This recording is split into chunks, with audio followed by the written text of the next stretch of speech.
त्योहारों का मौसम आते ही बाजारों में रौनक छा जाती है, लेकिन इस बार जीएसटी 2.0 ने इस चमक को कुछ ज्यादा ही बढ़ा दिया है। सस्ते सामानों ने खरीदारी का जोश दोगुना कर दिया है और कंपनियां इस मौके को भुनाने के लिए तेजी से तैयारियों में जुट गई हैं। इसका असर फेस्टिव हायरिंग पर भी देखने को मिल रहा है और consumer electronics, auto retail, logistics समेत एफएमसीजी सेक्टर में अस्थायी कर्मचारियों की भर्ती में बढ़ोतरी हो रही है।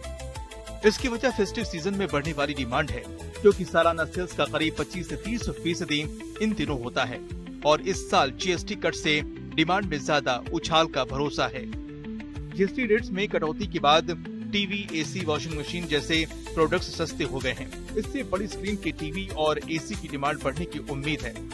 ऑटो सेक्टर में भी कंपनियां 20 से 25% ज्यादा टेम्पररी स्टाफ बढ़ा रही हैं।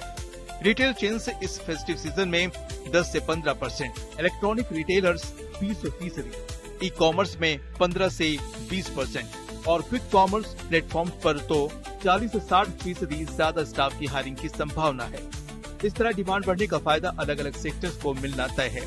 फिनटेक सेक्टर को भी इससे बूस्ट मिलेगा, क्योंकि सस्ते प्रोडक्ट्स की वजह से लोग लोन और ईएमआई के जरिए बड़े सामान खरीदने को तैयार हैं।